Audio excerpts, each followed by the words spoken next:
In the 1,940 seconds, Los Angeles became the center of a crime story that shocked the world. A young woman was found brutally killed and left in an open lot, her case becoming one of the most infamous unsolved murders in history. To this day, the identity of her killer remains a mystery. Today, we look back at one of the 10 most haunting crimes ever recorded, the case of the Black Dahlia. The victim at the center of this story was named Elizabeth, born in July 1924 in Massachusetts. Her father, Cleo, worked as a draftsman, while her mother stayed home to raise their children. Elizabeth was the third of 5 daughters, and the family lived together in Boston. In 1929, when the United States fell into the Great Depression, the family's life was turned upside down. Cleo lost his job, their savings disappeared in the stock market crash, and then one morning, he simply drove away and vanished. Police found his car abandoned on a bridge, but there was no trace of him. Many believed he had taken his own life under the crushing weight of financial hardship. Left alone, Elizabeth's mother struggled to raise 5 children. She found work as a bookkeeper, but her small salary wasn't enough, and she had to rely on public assistance. Despite the hardships, she tried to give her children moments of joy, taking them to the movies every weekend.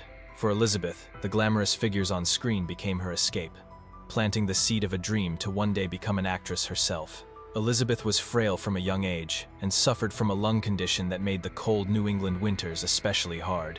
By 1940, at just 16, she left high school and moved to Florida to stay with relatives. The warm climate there helped her health improve. 2 years later, her mother received a shocking letter. It was from her long-lost husband, who explained that he hadn't died at all. He had faked his disappearance to escape the pressures of life. He was now living in California and wanted to return to the family. Elizabeth's mother, however, refused. Knowing his daughter still struggled with her health, Cleo began sending Elizabeth $200 a month and invited her to come live with him in California. By the end of that year, Elizabeth, now 18, moved to Vallejo, California, to stay with her father. But their reunion didn't last. Their relationship was tense. Elizabeth often stayed out at night, and her father scolded her constantly. Within a month, the tension grew unbearable, and she left his house. She moved south to Los Angeles, about 370 miles away, the very city she had dreamed of since childhood. Los Angeles, America's second-largest city, was a hub of commerce and culture, with Hollywood, the world's movie capital, at its heart. It was the perfect place for someone with Elizabeth's dream. 8 months later, however, her life took another turn. One night out at dinner with friends, their group grew too loud, and the police were called. Elizabeth was only 19 at the time, below the legal drinking age of 21. She was fingerprinted, and her father was contacted, but he refused to have anything to do with her, declaring their ties cut. With nowhere else to turn, she was sent back to Boston to live with her mother. By 1945, at the age of 21, Elizabeth's lung problems worsened again, and she returned to Florida for treatment. It was there she met Gordon, a 26-year-old U.S. Air Force major. The two quickly fell in love, but with World War II still raging, Gordon was deployed overseas. Before leaving, he told Elizabeth not to wander aimlessly anymore, and to wait for him so they could marry when he returned. During their time apart, Elizabeth and Gordon exchanged letters constantly. She even told people around her that she was already married to him and simply waiting for her husband to return from war. But fate was cruel. On the 10th of August 1945, just days before World War II came to an end, Gordon's plane went down. He did not survive. Elizabeth was devastated, heartbroken and overwhelmed by grief. She slipped into depression and turned to drinking in an attempt to cope with the loss. A year later, trying to move on, Elizabeth returned to Los Angeles and reconnected with her ex-boyfriend Joseph. They lived together for a few weeks, but arguments quickly escalated and the relationship fell apart. Not long after, Elizabeth found work as a waitress at a Hollywood restaurant and rented a small room nearby. Each night, she would go out to bars, spending her wages quickly. Before long, she didn't even have enough to pay the modest rent of just $1 a day. Desperate, she made troubling choices to secure food and drinks. Eventually, she met a married salesman named Robert. After just 2 weeks of knowing each other, the two went on a trip to San Diego. When they returned, Robert dropped Elizabeth off at the Biltmore Hotel in downtown Los Angeles and then drove away. It was the last time she was seen alive. What happened after that would shock the city forever.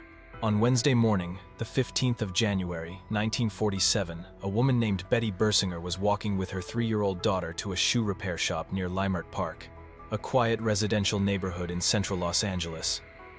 Along 39th Street, she noticed something in an empty lot.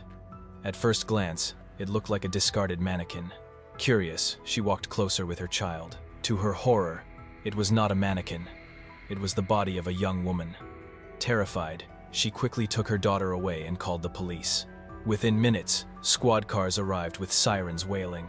Officers blocked off the scene and began their investigation. The victim was completely unclothed. Her body had been cut in half at the waist, with the upper and lower sections placed a short distance apart. The way her arms were positioned and the unsettling marks on her face made the scene look even more disturbing. Investigators noted that the body appeared to have been carefully cleaned, and there were signs that she had endured restraints. Nearby, police found empty cement sacks stained with traces of blood. These, they believed, had been used to move the body. None of the victim's personal belongings were anywhere to be found. Based on the condition of the remains, detectives concluded that she had likely been killed elsewhere and then placed at the lot in the early hours of the morning. The autopsy revealed she was about 5 feet 5 inches tall, weighing 115 pounds. There were multiple injuries suggesting prolonged suffering, but the official cause of death was determined to be blood loss. The medical examiner estimated that she had died on the 14th of January. Despite the horror of the crime, investigators had no way to identify her at first. Days passed with no leads. Finally, detectives tried a different approach. They took her fingerprints and ran them through police records. At that time in the United States, only people who had been arrested previously would have their fingerprints on file. To everyone's surprise, there was a match. The victim was Elizabeth Short. She had once been arrested for underage drinking, and her fingerprints had been recorded. When the press got hold of the story, the case became an immediate sensation. Not long before, a film called The Blue Dahlia had been released. Elizabeth, who was known for wearing black clothing and often adorning her hair with a large dahlia flower, quickly earned a nickname from the newspapers: the Black Dahlia. Almost overnight, the name spread across the nation. The public was horrified by the crime, and people everywhere demanded answers. Police quickly sought out Robert, the man last seen with her. He explained that after their San Diego trip, they returned to Los Angeles on the 9th of January. Elizabeth told him her sister was arriving from Boston, so he dropped her at the Biltmore Hotel and left. Robert underwent 2 polygraph tests and passed both, so suspicion on him was temporarily dismissed. At the Biltmore Hotel, where Elizabeth was last seen, staff members later told police that they had noticed her using the lobby telephone the following day. After that, no one at the hotel ever saw her again. Roughly half a mile from the Biltmore stood the Cecil Hotel, a place with a long and infamous history. Over the decades, it had been the scene of several mysterious deaths, most famously the Elisa Lam case in 2013. One witness claimed they had seen Elizabeth at the Cecil's ground floor bar with a few other women. But after that, their whereabouts became unknown, and the identities of those women were never confirmed. Police also looked into Joseph, Elizabeth's former boyfriend. Investigators suspected he might have acted out of jealousy or anger. After all, he and Elizabeth had continued to correspond after their breakup, and he had even sent her money a few times. But when the timeline was reviewed, Joseph had a solid alibi he wasn't in Los Angeles when the crime occurred. The suspicion around him was soon dismissed. 7 days after the discovery of Elizabeth's body, the Los Angeles Examiner received a chilling phone call. The caller claimed to be the killer, congratulating the paper for its coverage of the case and promising to send in some of Elizabeth's personal belongings. 10 days after the murder, the promise was fulfilled. A package arrived at the Examiner's office.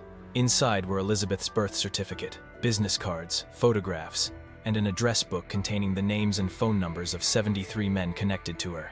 Alongside these items was a note that read, "Here is the Dahlia's property. Expect more letters."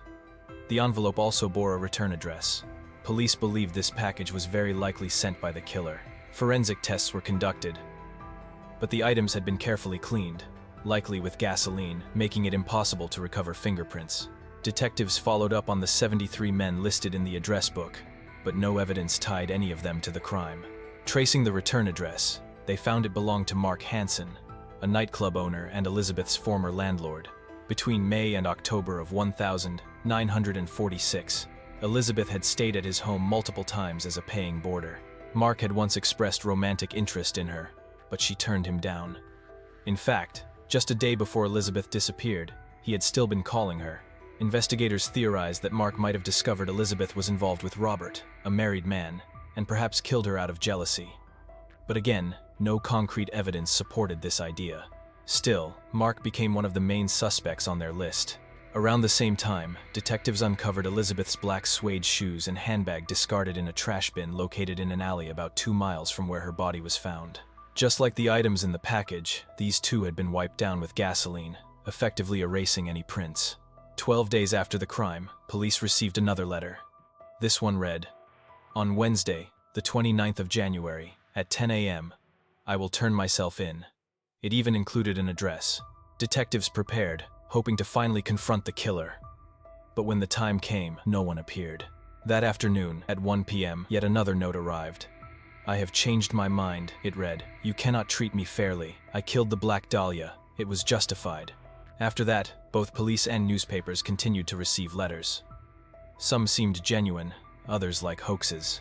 But the one thing they all had in common was that they had been carefully cleaned, just like the package before, leaving investigators with no usable fingerprints. From the way Elizabeth's body had been handled, the coroner concluded that the killer likely had advanced knowledge of surgical techniques. Some believed the person could have been a doctor, a medical student, or someone with training in anatomy. Conveniently, or perhaps ominously, the site where Elizabeth's body was left was only blocks away from a medical school. 1 month later, detectives obtained the names of all the students at that school and began looking into several who seemed suspicious. Yet despite their efforts, nothing concrete came of it. The trail once again went cold. 2 months later, a beach supervisor discovered some men's clothing, a pair of shoes, and a note left on the sand. The note read, "I have been waiting for the police to arrest me because I am the one who killed the Black Dahlia. I'm too timid to turn myself in, so taking my own life is the best way out. I can't control myself. Sorry, Mary." The Mary mentioned was another name used for Elizabeth. After seeing the note, the supervisor alerted authorities, and divers searched the water for the man, but no one was found. Police concluded the so-called suicide note likely wasn't from the real killer, but an attention-seeking hoax. Following the murder, the Los Angeles Police Department mobilized 750 officers. They offered a $10,000 reward for any useful lead. Even so, waves of tips turned out to be false, and some people were even charged for filing misleading reports. Because Elizabeth had a wide social circle, LAPD's inquiry stretched on for 3 years, with more than 1,000 people questioned. Elizabeth's remains were laid to rest in Oakland, California. Her mother said she chased fame her whole life but never reached it. In her eyes, there were only stars and dreams. Beautiful, mysterious, and sad. That's how I would describe her.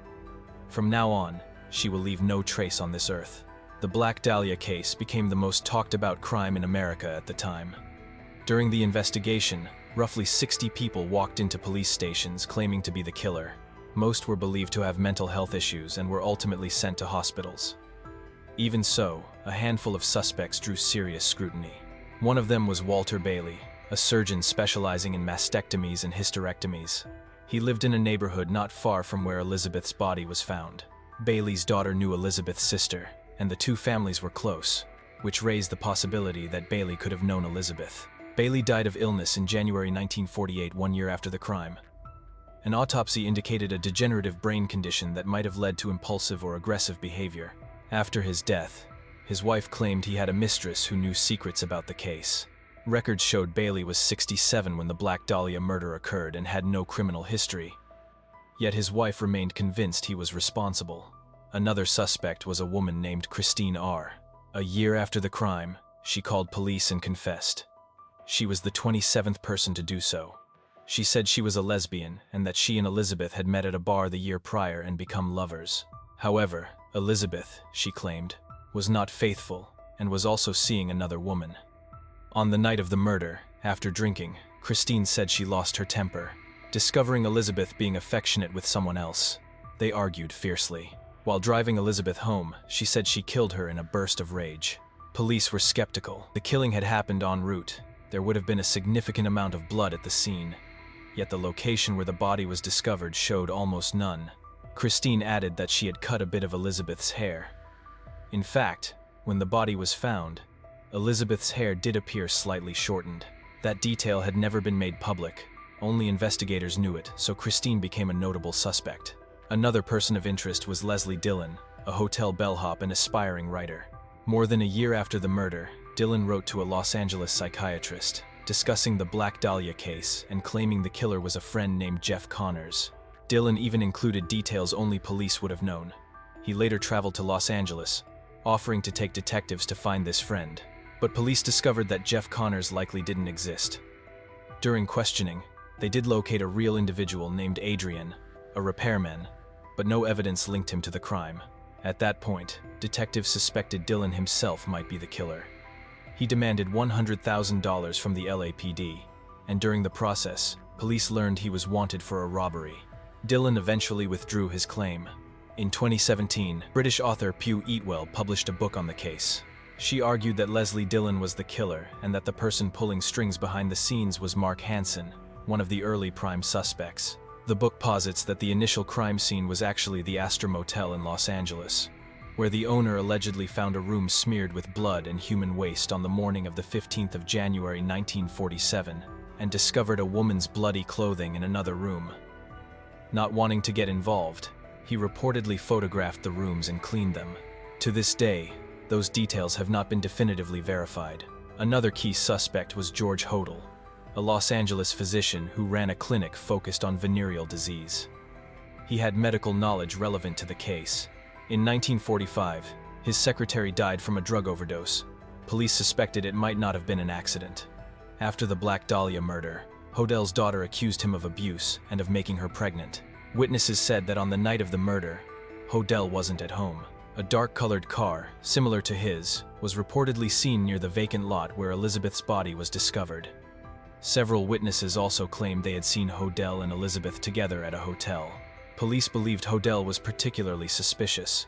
They installed listening devices in his home and recorded him saying, "Suppose I did kill the Black Dahlia, police couldn't prove it. They can't talk to my secretary anymore. Her death is related in some way. Maybe I did kill her." The timeline didn't line up neatly. His secretary died in 1945, while the Black Dahlia case occurred in 1947, but the comments were disturbing. Detectives wanted to pursue the case further, but Hodel left the United States for the Philippines.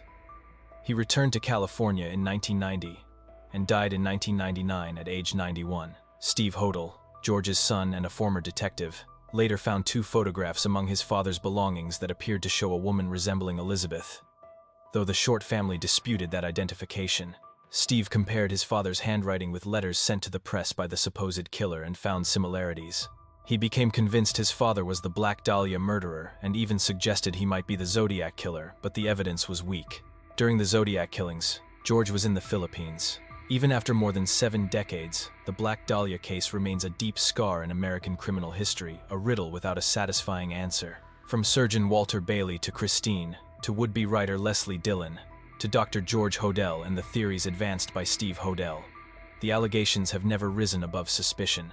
The truth behind Elizabeth Short's death remains in darkness, leaving vast space for speculation.